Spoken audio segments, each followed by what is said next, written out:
Assalamualaikum warahmatullahi wabarakatuh, sahabat YouTube-nya SMK Negeri 1 Balikpapan. Sampai bertemu lagi di channel official SMK Negeri 1 Balikpapan. Hari ini kita akan ngelihat nih rekan-rekan kita yang lagi lomba di teknologi tepat guna Provinsi Kaltim dan Kota Balikpapan tahun 2023. Yuk kita lihat apa sih yang dikerjakan. Nih anak-anak ini. Jadi hari ini kegiatannya sih sebetulnya anak-anak berinovasi di tingkat Kota Balikpapan. Kemarin sudah menang di tingkat kelurahan, sekarang lanjut di tingkat Kota Balikpapan. Kita lihat yuk apa aja sih yang mereka buat. Halo guys. Oke guys, inilah teman-teman dari SMK Negeri 1 Balikpapan. Jadi perwakilan ada yang dari jurusan Teknik Otomasi Industri dan ada dari jurusan Geologi Pertambangan. Kita bakalan seru-seruan, bakalan dengerin apa sih yang dia obrolin, apa sih yang dia sudah inovasiin buat sekolah. Nanti kita lihat apa aja per jam. Oke, di sini ada siapa dulu nih, kenalan dulu dong. Halo, saya Dina, saya dari jurusan Geologi Pertambangan 1. Dina dari anak GP. Terus lanjutnya. Halo semuanya, nama aku Farah Sajida dari jurusan Geologi Pertambangan. Oke, si Faras dari GP. Lanjut. Halo semuanya, perkenalkan nama saya Nabila dari jurusan Geologi Pertambangan. Nabila dari GP. Satunya siapa nih? Hilma Garwidan dari kelas Teknik Otomasi Industri. Oke, anak TOI. Lanjut. Saya Azil Muhammad Sakib dari Teknik Otomasi Industri. Oke, ini adalah teman-teman kita yang lagi ikut lomba TTG ya namanya, Teknologi Tepat Guna. Kita bakalan ngobrol apa sih yang mereka lakukan di sini. Jadi kemarin sudah lomba tingkat Kota. tingkat kota. Ini tingkat kota. Iya, yang kemarin kita kecamatan. Sebelumnya tingkat kecamatan coy, satu kecamatan bakalan kita lihat. Oke, ada yang mau jelasin nggak apa sih penemuan kalian di program ini? Siapa dulu yang mau ngobrol ayo? Mungkin Farah, bisa dimulai dari latar belakang dulu ya. Iya, latar Silakan. belakangnya apa sih? Jadi latar belakang kita buat alat ini, Pak. Jadi kan banjir itu suatu masalah yang sampai saat ini tuh masih perlu adanya penanganan khusus dari berbagai pihak, baik dari pihak masyarakat dan pihak pemerintah di daerah tersebut. Nah, jadi banjir itu biasanya datang memang bila setiap musim penghujan telah tiba. Terus Khususnya Kota Balikpapan ya mungkin ya, iya. karena kita sering kadang kalau hujan lebat pasti banjir. Nah ini terus apa sih yang apa yang dilakukan kalau saat banjir? Nah, kita itu pengen bikin alat yang bisa jadi mitigasi bencana banjir. Jadi fungsinya mitigasi, jadi mengetahui tempatnya apa yang alarm, warning mungkin ya, oke. Nah, jadi kami membuat alat ini itu supaya dapat memitigasi bencana banjir kepada masyarakat, karena masyarakat itu kadang suka merasa kerugian akibat dari banjir. Banyak kendaraan yang terendam banjir, banyak perabotan rumah tangga yang terendam banjir, jadinya mereka mengalami kerugian yang besar. Jadi kami membuat alat ini supaya dapat mengurangi kerugian dan sebagai mitigasi bencana banjir. Nama alatnya apa sih? Jadi nama alat yang telah kami rancang ini adalah Flus, yang dimana Flus ini Namanya Flus. Ini ya tulisannya, coba lihat. Zoom kamera, FLEWS. Oke. Apa sih Flus itu? Flus itu kepanjangan dari Flood Early Warning System. Flood Early Warning System. Oke. Fungsinya? Jadi kelebihan alat ini itu banyak ya. Jadi alat yang kami rancang ini memiliki banyak manfaat bagi masyarakat luas. Selain manfaat, alat kami ini juga mempunyai kelebihan. Nah, jadi kelebihannya itu alat ini itu dapat memberikan peringatan mengenai level ketinggian air melalui alarm berupa suara dan juga mengirimkan notifikasi melalui handphone. Nah, jadi basicnya dia sistemnya adalah alarm ya, warning tadi mitigasi. Jadi di tempat itu ada alarm tempatnya, nanti terus dia pesannya masuk ke handphone, ke smartphone coy. Kita lihat nanti bakalan kita praktekin. Terus apa lagi kira-kira kelebihan alatnya? Oke, jadi dari situ kita bisa tahu alat ini bisa dijadikan sebagai mitigasi bencana. Oke, jadi mengapa bisa dibilang sebagai alat mitigasi bencana karena bisa memberikan waktu yang cukup kepada masyarakat untuk mengevakuasi diri, harta, dan juga benda. Nah, karena di awal udah di warning dulu ya. Jadi ini sambil mungkin bisa dilihat nih. Jadi prototipe mereka memberikan warning. Nah, ada kelebihan dan kemudian apa sih buat dampaknya ke masyarakat gitu. Terus kira-kira masyarakat dapat apa lagi nih kira-kira selain itu? Oke, jadi selain itu masyarakat juga bisa mengetahui nih daerah mana sajakah yang berpotensi banjir, khususnya di Kota Balikpapan melalui alat yang telah kami rancang ini. Nah, selain itu nih teman-teman, alat yang kami rancang ini bersifat ramah lingkungan. Kenapa bisa dikatakan ramah lingkungan? Karena sumber energinya itu berasal dari panel surya, di mana ya, yang di mana energi yang dihasilkan itu berasal dari cahaya matahari. Gitu.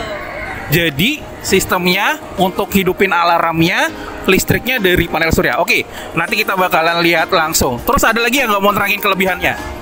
Siapa mungkin ngobrol? Jadi intinya di Balikpapan nanti bakalan kamu tahu, misalkan kamu nih lagi jalan-jalan, terus ternyata ada warning, ada alarm, ada notif mungkin ya. Oh, di rumah mau banjir nih, jadi udah antisipasi nih, bisa pulang duluan atau gimana gitu ya.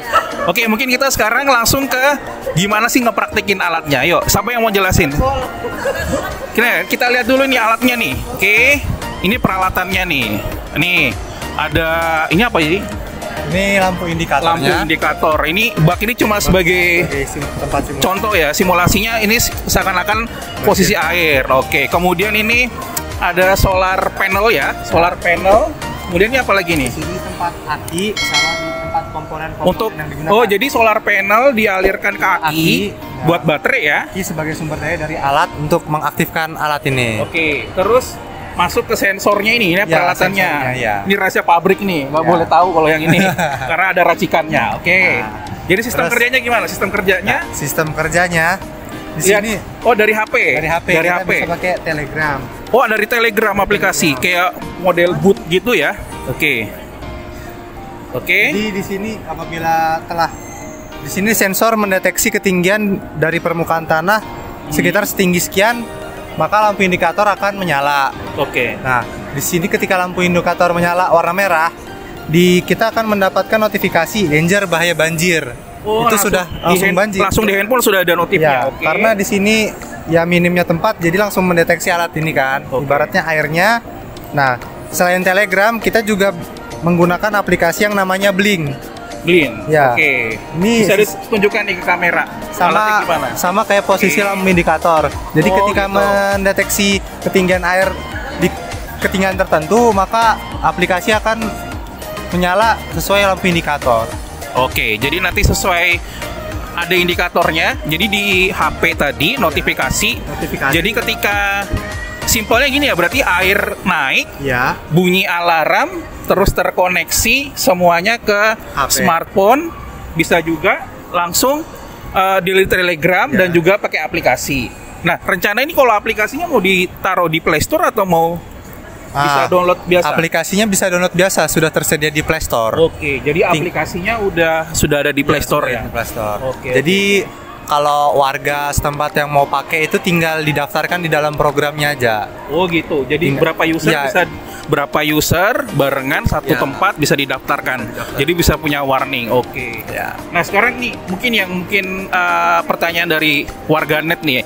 Kira-kira kalau misalkan ini nih ketahanannya nih, kira-kira bisa tahan di daerah-daerah kayak yang rawan longsor nggak kira-kira ya? Kalau daerah rawan longsor bisa, karena di sini juga bisa sistem tanah menggunakan baut. Oh gitu. Iya. Jadi fleksibel. Jadi alat ini bisa ditaruh stand biasa gini ya. Mungkin bisa dilihat nanti. Jadi bisa ditaruh di atas gini, kemudian bisa ditanam. Intinya fleksibel ya. Buat yang penting indikator tadi ada alarmnya gini. Kita mungkin kita lihat buka yuk, kita sistem dia misalnya ada pelamnya. Nah, oke. Jadi di sini ada ini contoh tempat air misalkan penuh, kayak pelampungnya ketika dia naik, maka dia akan bunyi di alarm. Berarti bisa ditaruh di mana-mana ya. Oke. Oke guys, tadi udah kita bahas nih dengan teman-teman TOI, oke, mengenai kelebihan alat-alat. Oke, terus ada lagi nggak Kalau kendala apa kendala kira-kira? Kendala di sinyal jaringan. Jadi karena di sini menggunakan sistem online, notifikasi dan monitoringnya, jadi kita harus menggunakan jaringan yang benar-benar stabil. Karena kalau jaringan tidak stabil, sistemnya notifikasinya akan delay. Oke, delay. Jadi takutnya pesannya malah nggak nyampe gitu ya. Kalau warning alertnya nggak nyampe. Apalagi kira-kira kelemahan selain sinyal? Kelemahannya kira-kira itu aja untuk di sinyal ya? Di sinyal. Berarti tetap harus bisa kalau diaplikasikan harus ada sinyal, kemudian juga tempatnya juga mungkin yang lebih aman ya dibuat pokoknya kuatkan di bawahnya. Oke, yuk ngobrol lagi di sini. Kemarin nyiapin nih teman-teman nih. Kemarin apa aja disiapkan waktu presentasi? Siapa yang mau ngobrol? Kemarin kan lombanya tingkat kecamatan nih. Apa yang pertama disiapkan? Yang pertama sih yang paling penting kita nyiapin proposal dulu. Proposal tahapannya ya? Iya, itu proposal dulu karena itu isinya mencakup dari bahan-bahannya, terus latar belakangnya, pokoknya semuanya itu dimasukin di proposal. Nah, habis itu dari proposal itu kan kita perlu presentasi tuh ke juri. Itu kita nyiapin PowerPoint. Jadi ya, nah kalau kemarin itu PowerPoint-nya itu isinya dari proposalnya itu kita persingkat lagi, terus kita presentasikan nanti pas itu. Jadi sama aja sih kalau untuk yang kota ini. Ya, tapi tahapannya sama ya. Jadi tahapannya dari awal menyiapkan konsep dulu, planningnya gede, kemudian dikecilkan dengan namanya proposal tadi, kemudian sampai ke PowerPoint untuk presentasi. Oke, ada yang grogi ya kemarin? Ada kendala? Nggak ada. Oke. Kalau selama pembuatan proposal ada kendala nggak? Nggak ada. PowerPoint aman ya? Aman. Oke. Makan terjamin semua ya? Oke. Jadi itu tadi semuanya teman-teman kita dari Geologi Pertambangan dengan Teknik Otomasi Industri SMK Negeri 1 Balikpapan menyiapkan teknologi namanya Fleus. Jadi suatu warning alert buat kita yang di daerah-daerah banjir. Oke, sekarang nih mau tanya-tanya nih, harapannya ke depannya gimana? Siapa yang mau ngobrol? Harapannya ke depannya alatnya mau diapain kah? Atau buat sekolah kah? Harapannya ke depannya ini alatnya bisa digunakan masyarakat sebagai pendeteksi banjir kan, sesuai fungsinya. Jadi bisa masyarakat atau pemerintah bisa lebih dikenal oleh masyarakat. Jadi alat ini dibuat sesuai fungsinya gitu, bekerja dengan baik. Bekerja dengan baik. Oke. Kalau buat sekolah nih ada nggak kira-kira saran? Masukan buat sekolah. Ayo siapa yang mau ngobrol? Mau ditaruh di sekolah ke atau nanti mau dibikin ditaruh etalase sekolah atau gimana? Ya. Jadi alat kami ini juga bisa dijadikan sebagai media pembelajaran. Jadi mungkin sekolah bisa salah satunya dengan cara mendukung kami itu menggunakan alat ini tuh sebagai salah satu media pembelajaran di sekolah. Jadi alat kami ini nggak cuma digunakan buat masyarakat umum atau pemerintah, tapi juga bisa digunakan buat sekolah gitu. Keren banget nih. Jadi pengennya nanti bisa juga dibuat sekolah ya. Pembelajaran ke adik-adik kelas atau kalian nanti bahkan jadi trainernya. Bisa buat dampingi adik-adik kelas ataupun buat mendampingi anak-anak SMP atau SD yang mau belajar. Oke, dari segi bahannya kira-kira berapa duit sih kalau dikeluarin? Ada yang mau cerita nggak? Lihat sambil lihat sini yuk. Kira-kira kalau dari semua berapa duit sih dikeluarin? Ya, dari lampu indikator sendiri itu kira-kira biaya satu lampu. Kita bedah outfit nih. Ya, lampunya satu buahnya itu 13.000 sampai 15.000 lah. Oke, 20 ribuan ya sampai 3 lampu berarti hampir 100.000 lah ya. Untuk satu panel lampunya sama kabelnya udah ibaratnya ya. Sama kabelnya. Oke, kabelnya sama ada di bagian dalamnya itu sensornya. Sensornya sendiri itu harganya 30.000. 30.000-an. Ya. Ini gampang ya, peralatan dicari gampang ya? Peralatannya gampang dicari. Untuk elektronik. Terus di sini bagian panel. Solar panelnya. Solar panel kira-kira berapa? Sekitar berapa kira-kira? Berapa ya? 100.000. 100.000-an ya. 100.000 ke atas. Kemudian aki motor. Motornya aki dulu ya. Aki motor 12 volt. 12 volt. Itu harganya 300.000. 300.000. Oke, tadi 100.000-an.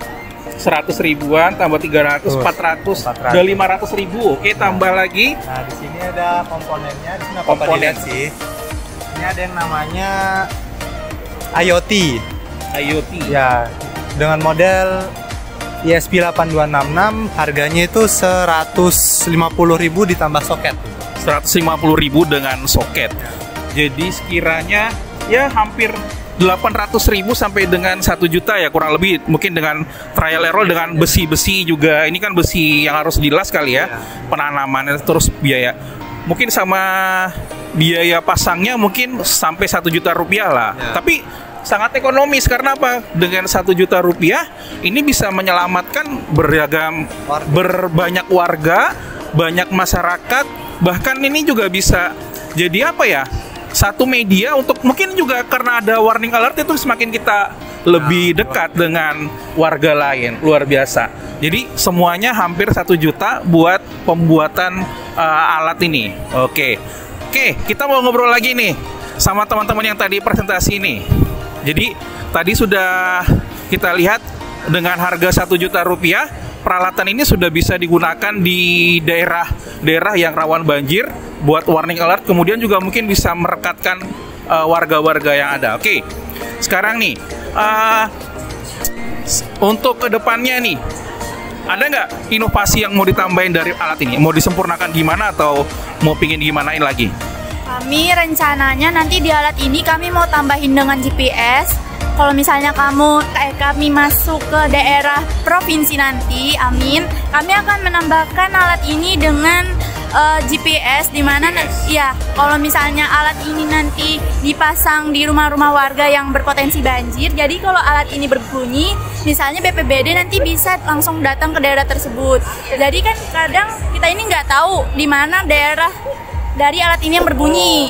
Jadi keren banget nih, pengen dipasang GPS ya, Global Positioning System. Jadi pengennya adalah misalkan orang dari ini misalkan dipasang di daerah yang terpencil, dari jauh sudah ada deteksi. Paling mungkin daratan yang paling bawah mungkin ya, daerah yang paling bawah, dataran bawah sudah ngedeteksi nih pintu air sekian gitu. Oh keren. Jadi nanti nextnya pengen ditambahin GPS untuk lomba berikutnya. Kita doakan deh mereka nanti hasilnya terbaik. Paling nggak harus juara dong harusnya. Oke. Ada lagi nggak kira mau inovasi tambahannya? Selain GPS? Kami masih berpikirnya untuk itu. Itu ya. Ya, tapi kami masih tetap bakal berusaha buat jadi alat ini yang terbaik. Oke.